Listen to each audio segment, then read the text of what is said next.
Okay.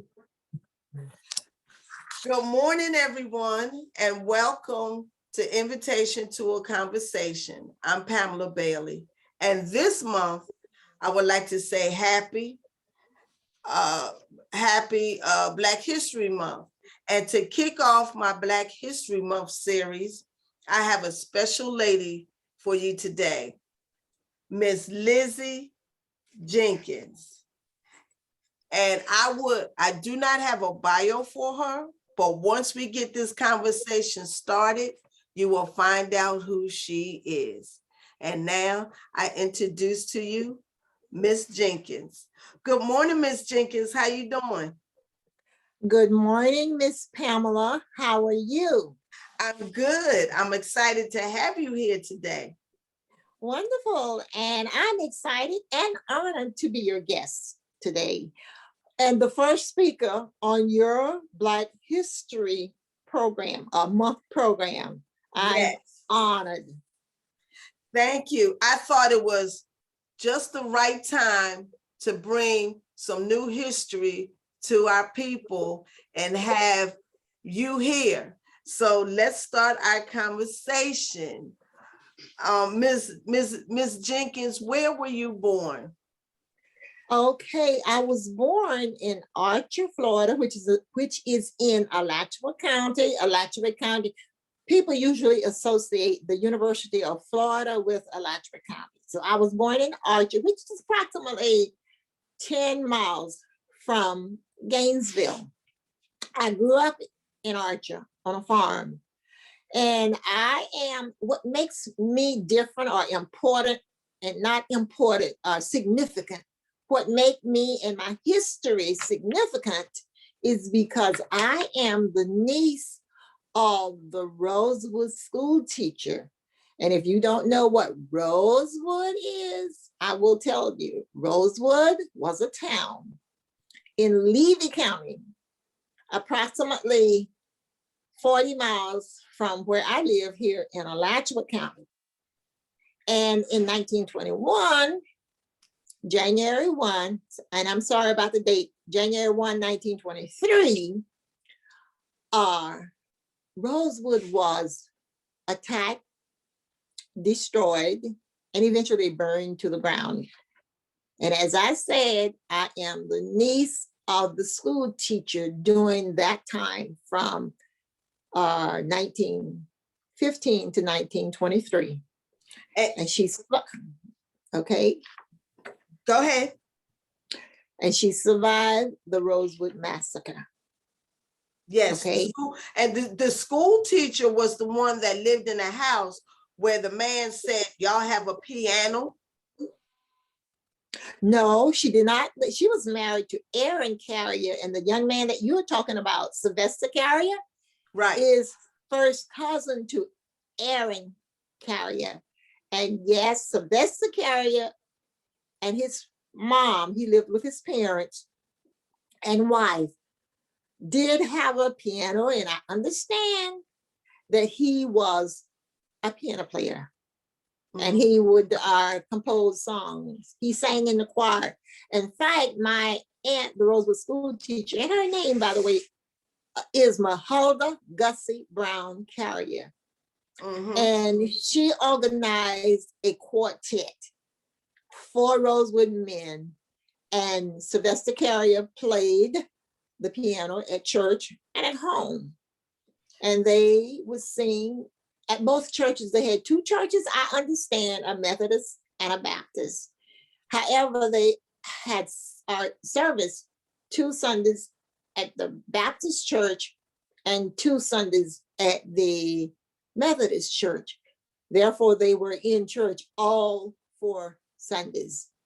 Okay, they would visit each other because Rosewood was not that big. So they kind of like joined each other for singing and praising the Lord. And how did you come upon the story of Rosewood, and how did you find out about Rosewood? Who told it to you? Okay, my mother was 20 in 1923 when the Rosewood Massacre happened. So when my aunt came home, returned home from Rosewood on that early morning train, January 4, 1923, she was brought home by her uncle. And her uncle was the brother of her mother, of the school teacher's mother. And he owned a taxi cab company.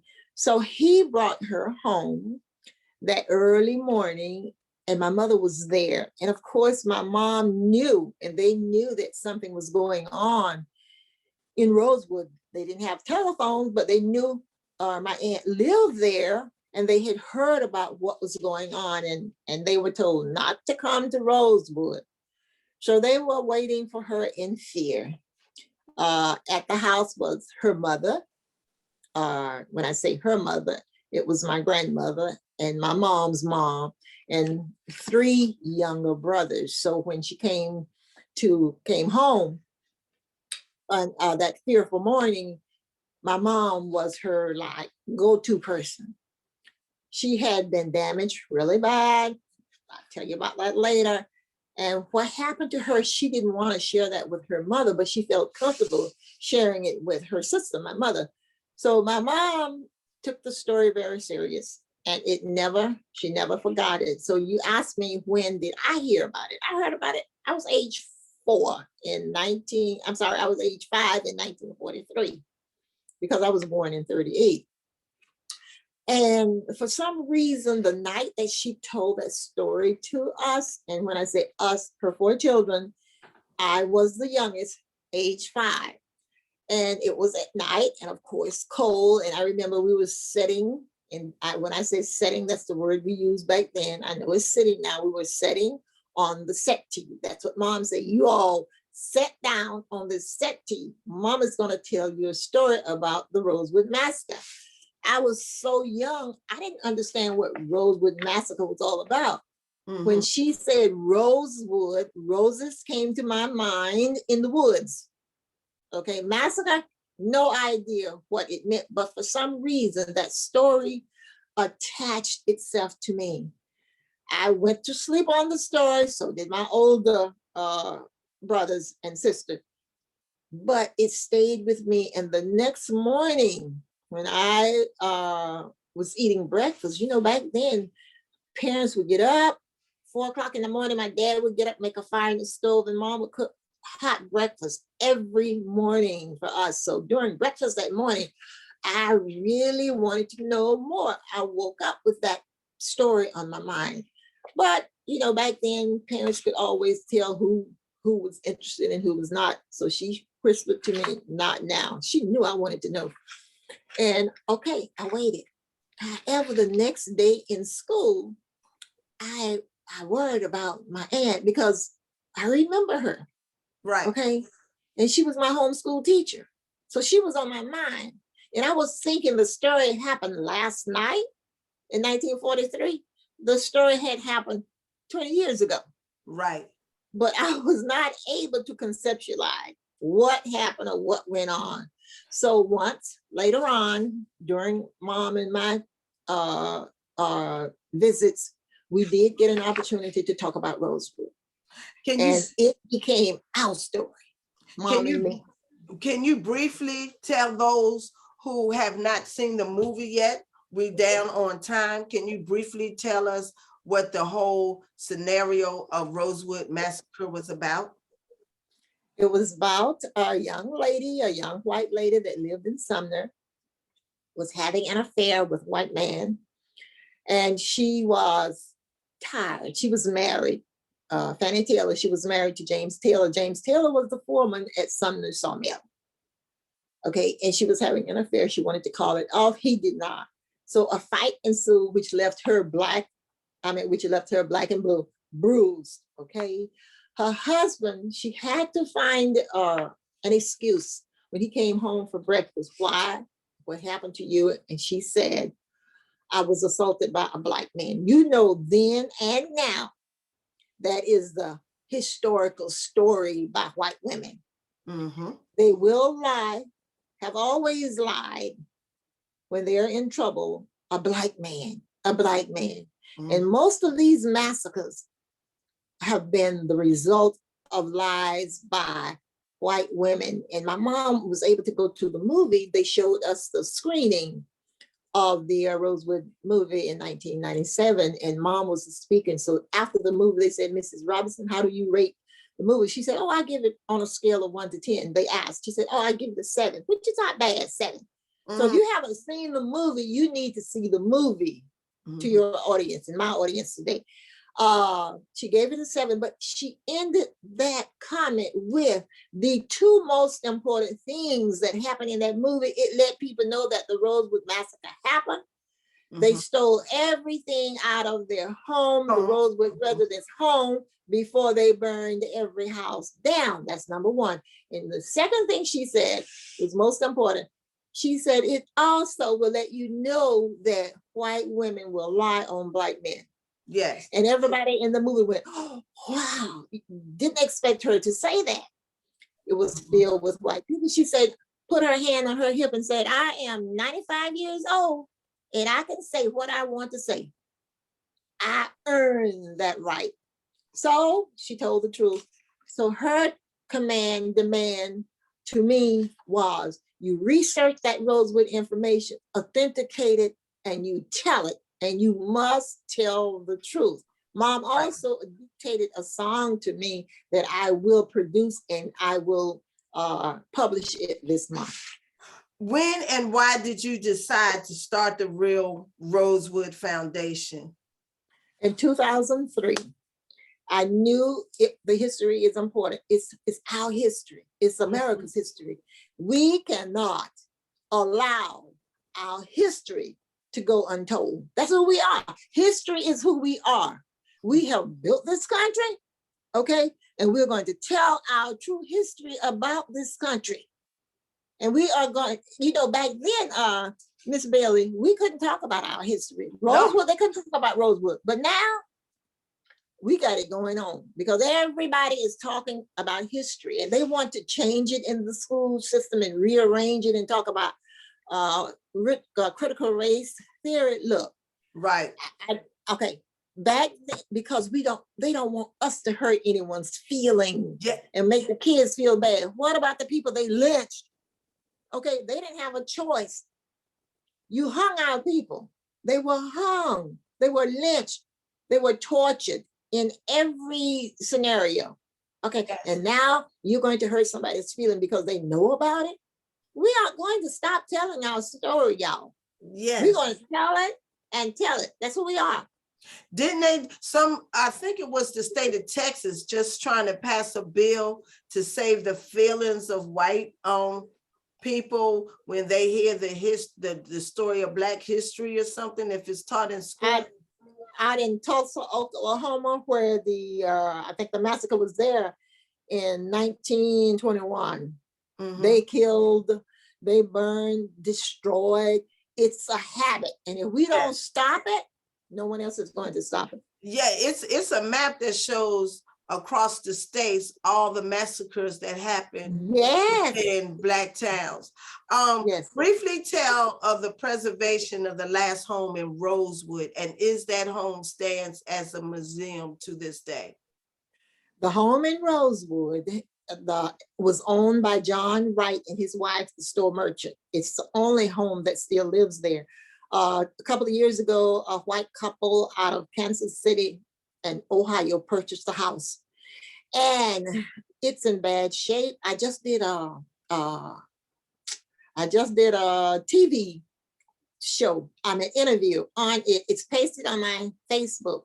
So you have my permission to take it to your Facebook and share it.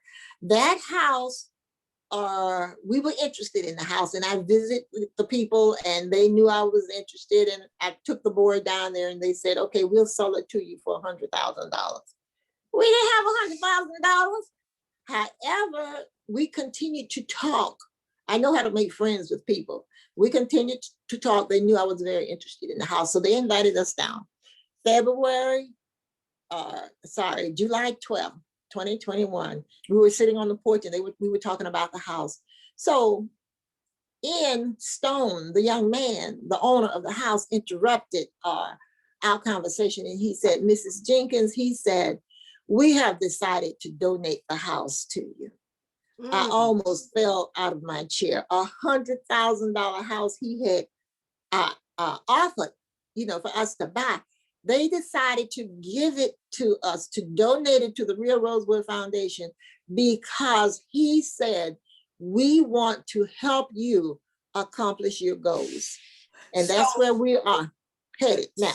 So I can understand, because I've seen the Rosewood movie more than once. Whose house did it belong to in the movie? In the movie, it belonged to John and his wife, Mary. And they also hid the people. They sheltered the Rosewood survivors for 2 days until the train came to Rosewood, picked them up, and brought them to Archer and Gainesville. So you're talking about John Voight, the guy that had the general store? Because he was the one that John Voight, the white man that had the store that was his. Yes. Okay. That his house is the last house that's being preserved. Exactly. Okay. And is there a museum? Is there a museum on the land of Rosewood? No, it's nothing there but the historical marker that I had put there in 2004. And remembers all the Rosewood survivors. The only thing that's standing there is the house.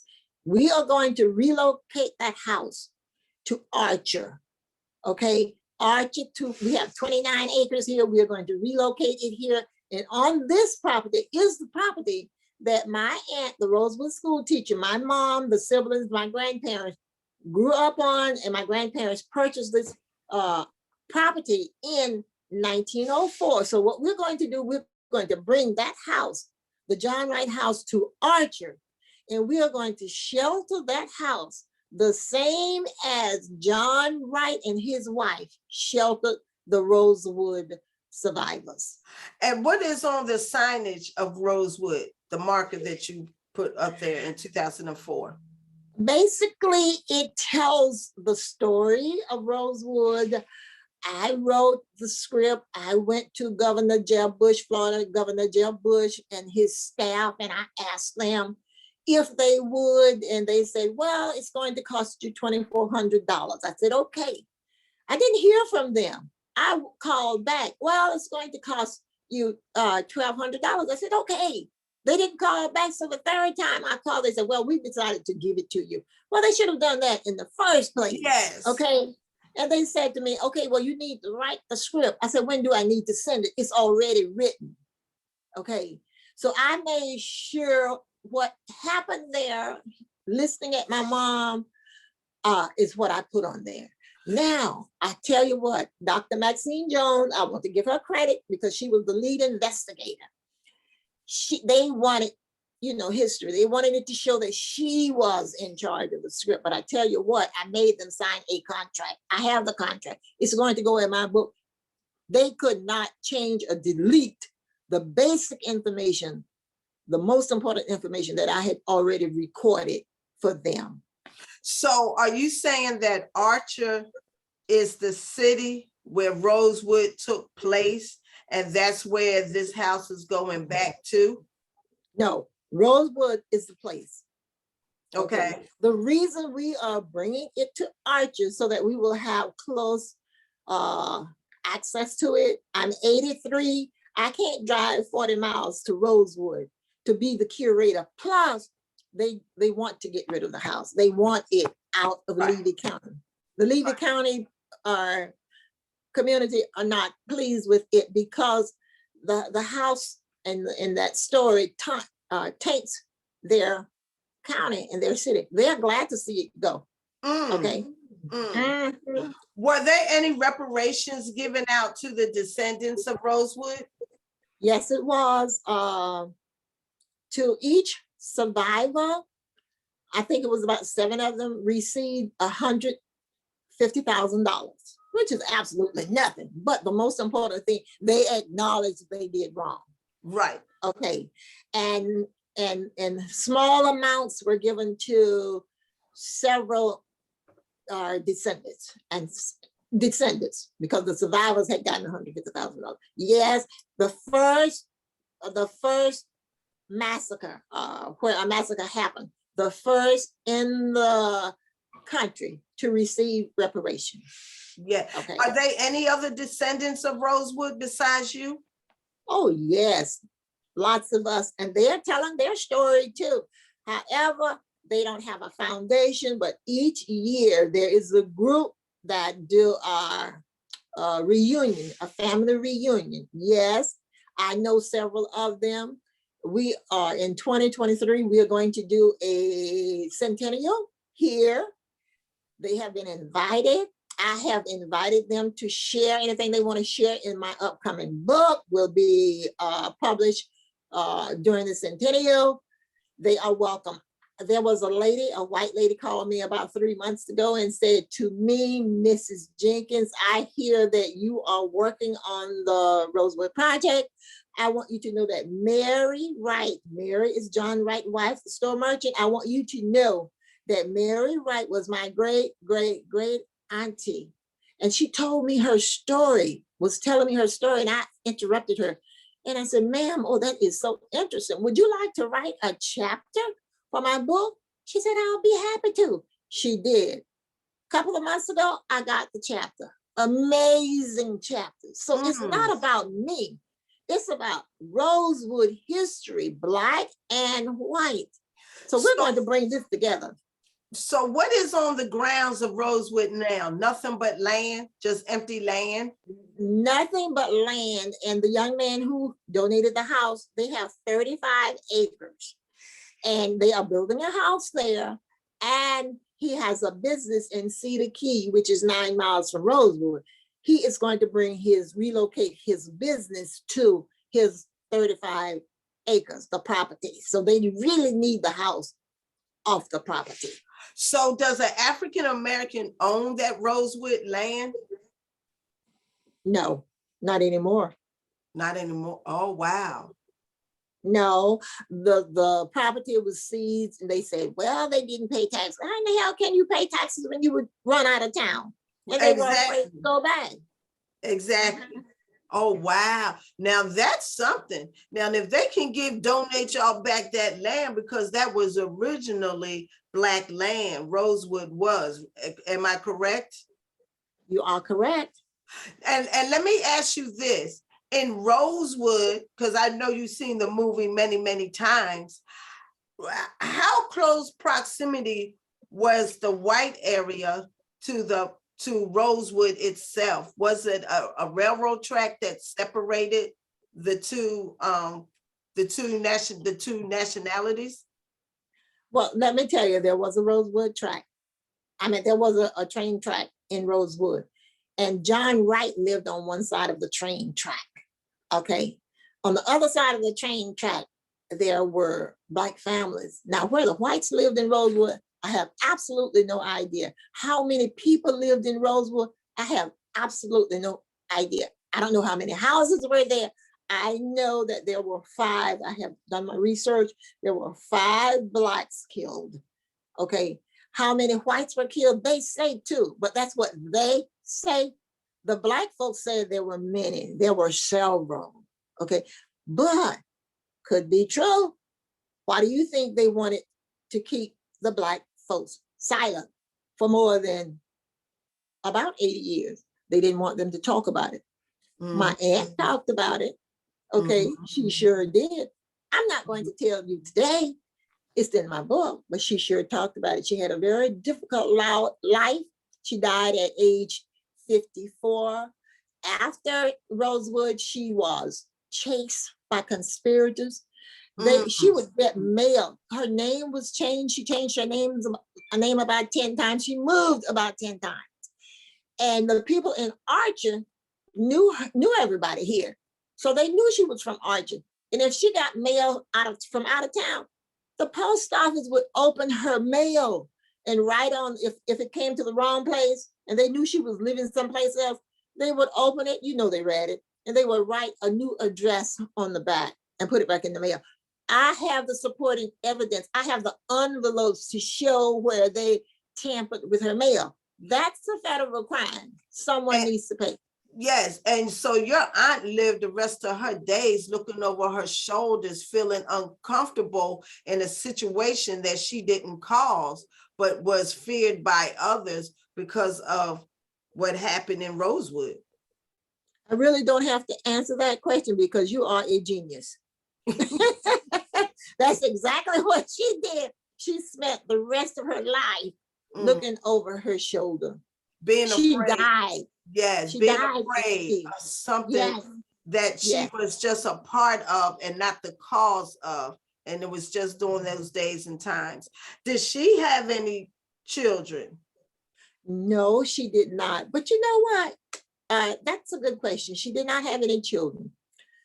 Okay, before her house was burned down, the sheriff told them before they burned her house down, he said, don't touch any damn thing in this house. Everything in here belongs to me. He went in her house, 2 pillowcases out of her bedroom. He filled them. He packed them with everything he could get inside of 2 pillowcases and a tub, a zinc tub that was hanging on her porch. He brought it to Archer, where I am sitting today on the property, and gave it to her. And in that, you asked me about kids, and in that a collection of things, she had handkerchiefs, beautiful handkerchiefs that I still have. And in one handkerchief wrapped tightly was a pair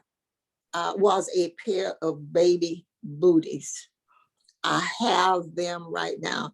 When I saw it, my heart dropped. My mom, I don't believe my mom ever saw it because she never told me about it. It had not been open. And the string from 1923 was still wrapped around, is still wrapped around. And we're having at Frost Museum, FIU University in Miami, is going to be doing, putting our artifacts on display at Frost Museum, who is a component of the Smithsonian Museum, in January, from January 2023 to about April 2023. Miss Lizzie Robinson Jenkins. Yes. What a story, what a legacy. When I saw that movie, oh man, I tell you, it's sad to say that it's a favorable movie because what it's about, but it tells you history time and time again, because the narrative of white women lying on Black men still goes on to this day. Yes. Yes. Who inspires you, Miss Jenkins?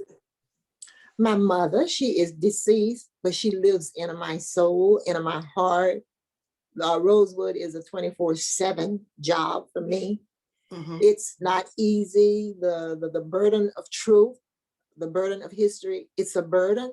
But you know what, Miss Pamela, I feel good telling this story because of people like you. Okay. And you know, we had a difficult time this morning trying to get started, but the devil is a liar. We did not allow him to take charge of what we needed to talk about. So it's people like you that keeps me inspired. Keep up your good work. I appreciate you. And if we need to do it again, let's do it again. I have at 1 o'clock today, I'm talking with a young man who is an actor with Law and Order. And we are going to do a podcast. It may be weekly. And the name of it is Setting the Record Straight. We got a job to do. And we are not going to. And it's a shame that, and what's actually happened is with all this critical race theory and everything, that people are afraid of history. We have 7 minutes left. What is your favorite scripture, phrase, or testimony that keeps you grounded? My scripture, as long as I am in the world, I am the light of the world. My passage, when God is in the plan is in his hand. And what keeps me going daily is my $1 million husband. the best husband in the world, because when my mom was sick, he retired from his job to help me care for her. Oh, wow. For 3 years. He gave up. He just retired. Mm. He's a good husband. He is my support. Mom told him, you better take care of my baby. Okay, and you make sure she takes care of this Rosewood history. It needs to be told because my sister suffered the agony of defeat. So I'm working for my mom. I'm also working for my sister, her sister, and my parents. And my great grandmother was inspirational too, because at age 13 she was stolen, kidnapped from her parents in Parchment, Mississippi. Walked from Parchment, Mississippi to Archer, Florida. It took them 6 months to get here. And this was in 1839, and she was 13 years old. She never saw her parents again. What is your wisdom or advice that you wish to leave with us today? My advice, strongly advise, you got to know where you came from in order to know where you're going.